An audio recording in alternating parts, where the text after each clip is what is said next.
Hi guys, my name is Imanie, And my name is Kiana. and you are watching Teen Meets World. On today's video, we will be discussing women's history in the business and education industry. Yes, our guests for today are Dr. Claudine Keenan, who is Dean of Education at Stockton University. And Mrs. Maria Robalino, who is an executive assistant at HSBC. Hi, how are Hi. you? Hello. Hi. Thank you for having us. Of Yeah. course. Great to be here. If you guys could just introduce yourself for the audience, that would be great. I'm Maria Robalino. I work at HSBC. I'm an executive assistant. I'm Claudine Keenan. I'm a Dean of Education at Stockton University. Thank you for joining us today. We're so excited to have you. Our first question is, can you walk us through a normal day in your careers? Yeah. So a normal day for me is very different now that I'm working from home during the pandemic as opposed to being in the office. But a normal day for me here at home is immediately checking emails and checking out with my managers to see what needs to be done throughout the day that hasn't been emailed to me, and just kind of aligning everyone's calendars. A bulk of my day working is moving meetings around, scheduling meetings and moving meetings. Okay. Meetings are a theme here. Normal day for me is a lot of meetings, but I have a really great job in that I get to work with faculty members, professors at a university, administrators, the staff people at a university. Students are my favorite part of working at the university, and P through 12 students, children who work in the schools. So a lot of our partners where we prepare teachers to do their internships are working in schools. So I get a chance sometimes to see how they're doing. And lately, this past year, there's been an awful lot of on camera for all of that. But that's just a typical day. Get to talk to all of those people in a day. That's cool. That's really cool. I love how the both of you are able to absorb and be able to adapt to the area of everything that's going on right now. And I truly appreciate you guys, and the amount of work that you put into your jobs is truly amazing. Thank you. Okay, so the next question is, what made you choose your field? Is that me? Yeah. It's for me, in high school, I did the typical business route and took typing classes and stenography when that was a thing back in the 80s and 90s, early 90s. That's no longer a thing anymore. But and then I just kind of went that route after high school and just went to a business school for 2 years and got my degree and immediately started working right away. So it's kind of something I've always known I wanted to do since I was in high school. Okay.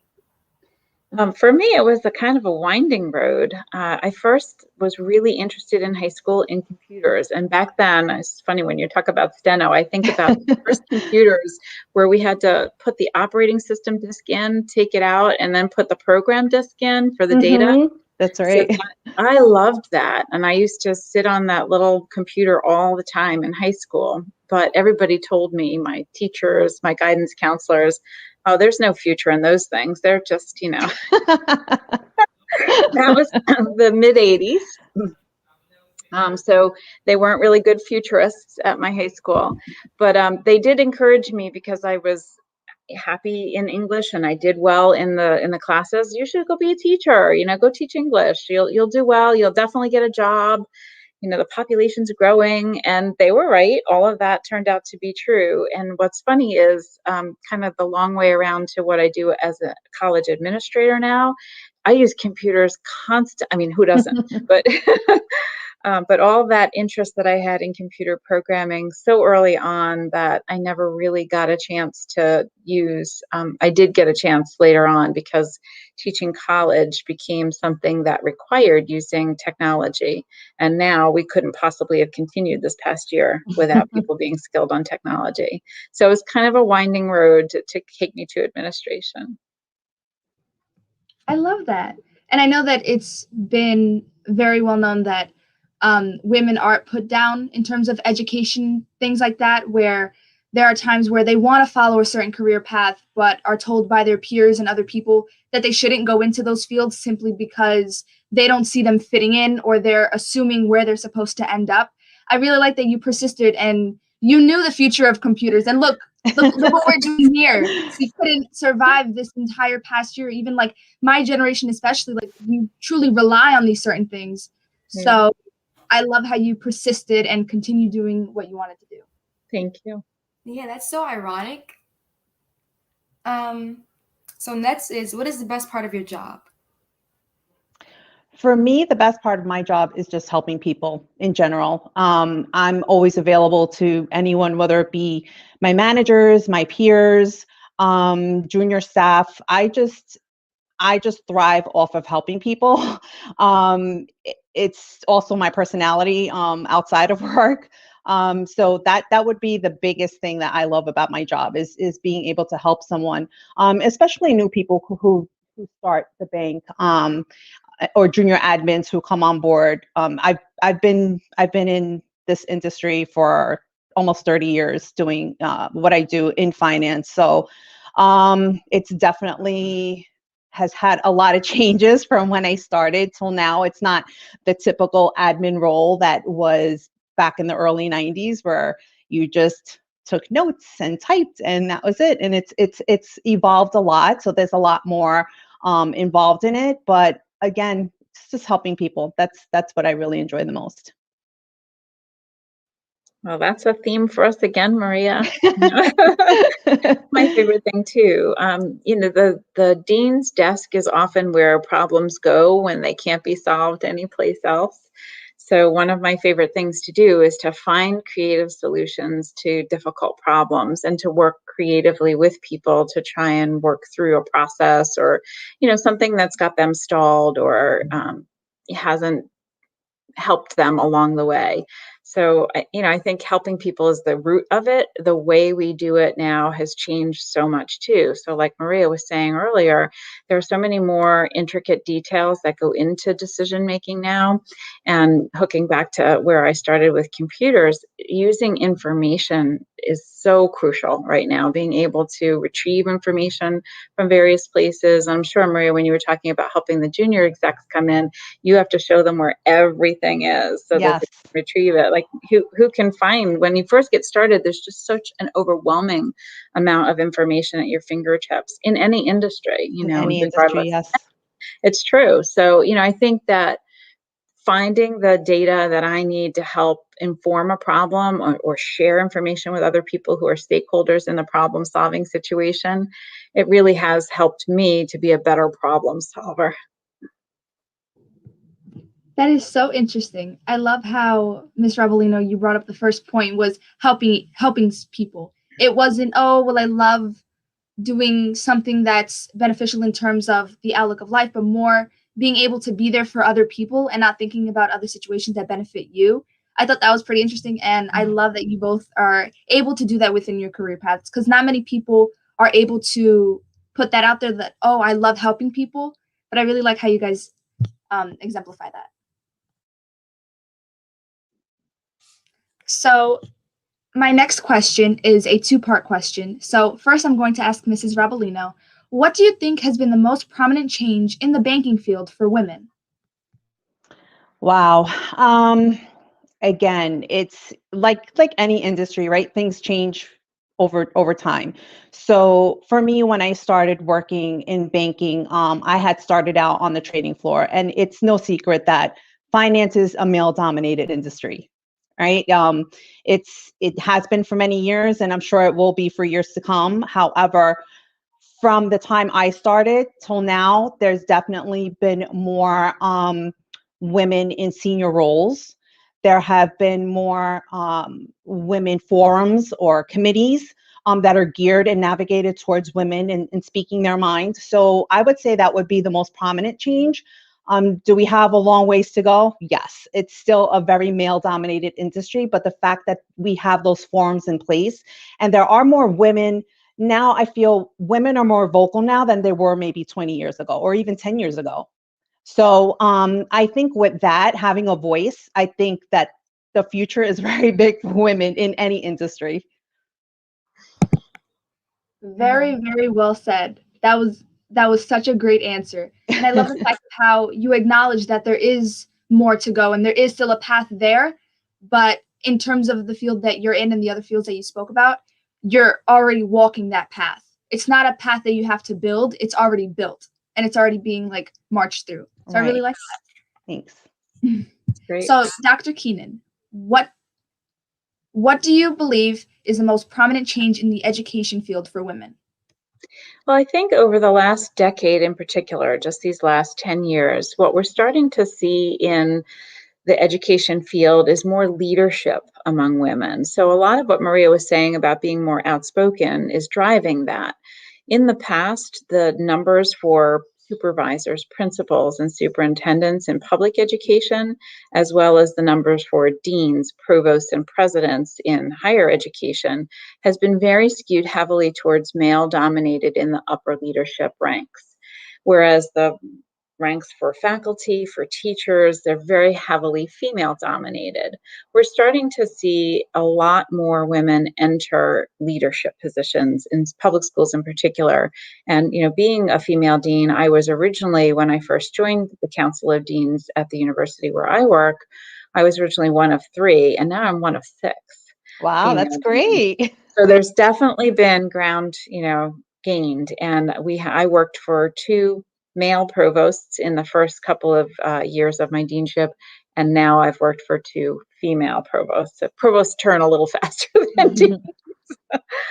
So it's uplifting to see more women in the upper ranks and the leadership levels of higher education, as well as all the superintendents. When I first started this position, I'll be 9 years a dean this year, and when I first started, all the superintendents were 6 years, one woman in one of the county superintendent meetings, and now it's half and half. Wow, So we've that's come great. a very long way in these 10 years in particular. So it's very encouraging because you need multiplicities of voices. We definitely still have a long way to go, not only with our gender, but also the representation of our ethnicities, our backgrounds, and our cultural experiences.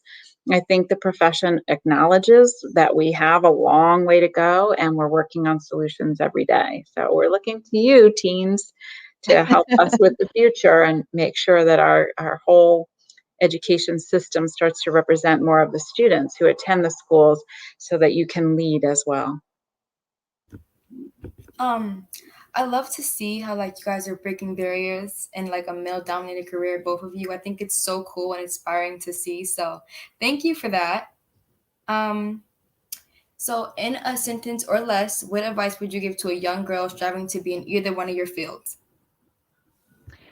I think for me, and I wouldn't necessarily say that this is just for the finance industry, but just in general, be true to yourself.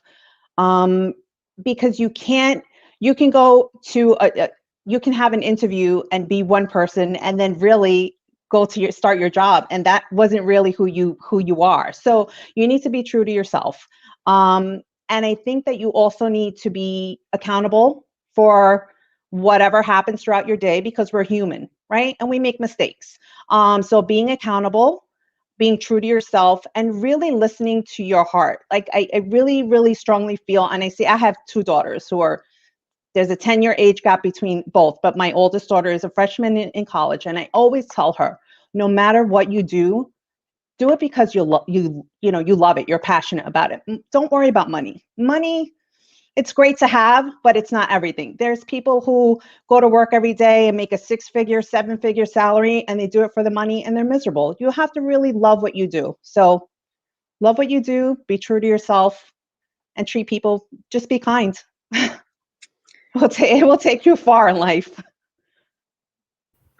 I really agree with the love what you do part. I think that's like, so it needs to be put out there more because you can be miserable making $1 million. So I think that's really cool that you said it. Yeah. I would definitely say everything that Maria just said was, great words to live by, and surround yourself with people that you can call your network, your personal support team, your success group, people that you can go to when you need advice, feedback, critical feedback. We need friends who we can trust, who continue to push us to achieve our best and our highest that's available, our potential that's available inside of us. And very often, if we try to go it alone, especially as women, we try to balance everything. We realize very quickly that it's hard to be as successful and live up to our own ideals if we don't often turn to the people in our success team. So I would say build that team and keep building it. It can never be too big. That's right. Very beautifully said. And I definitely agree with both of your advice. And I have a feeling if there is a little girl who will potentially watch this or is watching this, that she's going to take this advice and take it with her, because you should definitely surround yourself with people who are there for you and want the best for you, because surrounding yourself with a negative environment is not going to help you or your future. And I definitely agree with Mrs. Robalino's statement with you should always be kind to everyone and do what you love. Don't do it for the money, because I have a feeling that a lot of people, especially my age, are looking at certain college and stuff and just really feeling that they have to do something because either their peers want them to or their parents want them to, or like there's a certain standard set for them before they even decide to look anywhere. So I love how you guys are putting out there that energy of do what you love for you, not for somebody else, because in the end, the only one that's going to be affected by your decision is you, not anybody who decided that for you. Very well said, Kiana. Thank you. So I am so happy that you guys were able to come on. I truly appreciate it. And I know the viewers are going to be very excited to watch this video and just be able to get some great advice and a great environment, especially from the way that you guys are here for Women's History Month. And we are so happy that you guys have been guests. So thank you so much to the both of you for coming on. We truly, truly, truly appreciate it. Thank you for having us. Thank you. It was terrific to work with you. Bye-bye. Bye. Thank you. So before we go, we would like to shout out to some of our very personal women in our life. So Imanie, you could go first. Okay. First is Katrina Rada, who is a high school actor, dancer, singer, and activist who uses her platform to help spread awareness on Asian hate crimes. Her Instagram handle is Katrina Rada, which is KatrinaRada, and Katrina J. Rada, which is KatrinaJrada. Yeah, so we wanted to shout out to some of our female followers who have been using their platform for certain things. And we also have, I hope I'm saying this right, Amy DeFries. And she actually is in the theater arts and is an ELA teacher, and she has been using her platform to spread the art of education. So we truly appreciate you for the follow and the fact that you are using your platform to spread education and art. And without a further ado, we'd also like to shout out to very personal women in our lives. So I just want to say thank you to my mother and my little sister. You guys are the reasons why I do everything that I do, and I love you with all my heart. And you two have been the rock to everything that I've done. And my mom has always been there since day one, and she will continue to be there because she is truly my everything. And I just wanted to celebrate her this Women's History Month, as I will for the rest of my life. That was nice. For me, I would say powerful women in my life are my mother. Definitely, she's like one of the most strongest women I ever known. She is just awesome. I love her to death. My aunt and my grandmother as well. They're just powerful women, and I love them to death.